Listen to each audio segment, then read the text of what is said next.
Hi everyone, this is JD, your gadget review friend. We're continuing to review and compare devices, and you can check these updates on our Twitter community at Gadget Rev now. I love the fall season not because of the weather, but because Apple and Google are releasing their new phones. We just reviewed iPhone 13 last 3 weeks, and today, Pixel 6 is here. The anticipation is over as the iPhone counterpart is here, not as Samsung, Huawei, or Xiaomi, but from the company who developed Android, Google with their own Pixel 6. This year is somehow a different story because we'd never seen this before from Google. The first 5 flagship phones look similar with just a small update from the design and internals, but this year Google is going all out with its bold design with their own Tensor chip. We will unbox it, set it up for the first time, and make our first impression. Comparing it to the first 5 models, is Pixel 6 a total revamp? Hey, don't forget to subscribe, my friend. Let's go! Let's start by comparing the packages of this year's Pixel 6 to the older generation of Pixel phones, and not to bore you with this information, I'm pulling the last 2 years. Pixel 4 XL and the older Pixel phones came from regular size boxes since they do have lots of accessories included. Then Google removed the earphones, and you can see that the box went smaller on last year's Pixel 5, so going smaller on Pixel 6 is a red flag for me.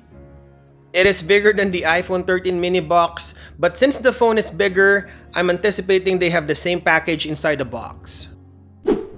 Let's go quickly and see how the box looks like. You will just see the Pixel 6 name with the image on the top of the phone. You will have the Google, the logo, and the Pixel name on the sides. At the bottom, you will see the configuration, and you would also notice the pull tabs on both sides, so you don't need to use a knife or cutter to open it. Let's open the box. Okay, so you would see the rear of the phone when you open it. Is it a revamp? Just by looking at the camera modules, it's a big leap in design, and honestly, I'm kinda digging it. You will see a paper cover in front of the phone, reminiscing of an iPhone 13 unboxing few weeks ago. We will set up this phone later, but for now, we will check what else is inside the box. So first we have the typical Google Pixel cable, USB Type-C on both ends. I think it started on Google Pixel 2, I'm not sure. You can comment down below if I'm wrong. You also have the Paperworks and SIM ejector tool. The earphones occupied this space before, but now it's just a bunch of manuals. And we also have the OTG cable if you need to transfer files. This is helpful since there's no expandable storage.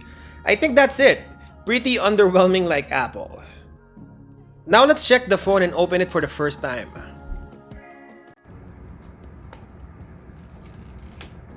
That's a satisfying peeling sound. One thing I noticed, the screen is bigger than last year, and the edges are pointed and not curvy. It has a glossy back with Gorilla Glass 6 and that huge camera module. Checking the button placement, you have the power and volume button on one side, microphone on top, SIM card slot on the other side, and speaker, microphone, and charging port at the bottom. The front screen is Gorilla Glass Victus, so the protection is more durable than the rear glass protection. Well, the phone might live in a case, so fair enough. Let's open the phone. So the phone selfie camera is now symmetrical. It's now in the middle. This is better because it divides the notification on the left and the connection and time on the right side. I will speed up this video to save some time. So we're now on the setup page. You will have a welcome screen. Welcome to Pixel. You need to connect to either the mobile data or Wi-Fi, and you will be prompted to sync or copy your old phone. It will ask you to connect your old Android phone via the USB Type-C connection. We will skip this process so we can go straight to the home screen. We're setting this up as a new phone. Wow, the screen has deep blacks and super sharp. The wallpaper color is popping out as you can see. It is also super responsive. It has 90Hz refresh rate, and we will check that later on the settings. It is a little heavy compared to the last year's Pixel 5, maybe because of the size and the bigger battery. Let's check the screen refresh rate under the settings. So you can turn off 90Hz on the display settings and go for a regular 60Hz to save some battery. Now let's check for what we've all been waiting for, the cameras. It has 0.7 times ultra wide, a regular wide, and a 2 times crop. The ultra wide is 12 megapixel, while the regular wide is 50 megapixel, so cropping in 2 times will not sacrifice the image quality, still plenty of details. Last year's Pixel 5 only has 12 megapixel, so this will be an interesting comparison between the two. Checking the image, it is super sharp and full of details. I noticed the colors are really good. It is promising. Now there's one good editing trick called magic eraser. It will erase unnecessary things on your image. So on this photo, we will erase the candle in the middle. Sometimes you need to do it multiple times, but a lot of times you can erase it in one go. Look at that. That's magic. Now we will just compare how big this phone is. So we have Pixel 3 XL, Pixel 4 XL, Pixel 5, and Pixel 6. Pixel 3 XL and Pixel 4 XL is as big as the new Pixel 6. So if you're gunning for the bigger Pixel 6 Pro, that's even bigger than the older Pixel XL version. Comparing it to Pixel 5, it is 10% bigger, and comparing it to iPhone 13 mini, it is 16% bigger.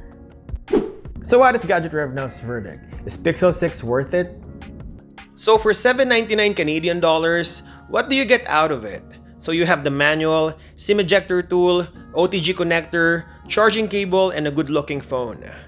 This phone is powered by Google's own Tensor chip, which they say isn't the most powerful, but has machine learning, so it will help you in the long run.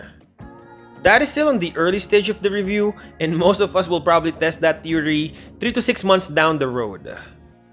We will compare this to Pixel 5 and iPhone 13 mini and most of the phones we have on our channel, so stay tuned. With a new Tensor chip, a bigger display, a bigger battery, a huge camera module, and a premium design without a charger like iPhones, yes, Pixel 6 and Pixel 6 Pro is just different. Google can even start a new name for these phones and people won't even care. It's a breath of fresh air, a new design, a fresh start, a revamp. If you enjoyed this video, consider subscribing. We're posting videos of gadget reviews, comparisons, photography gears, and tips.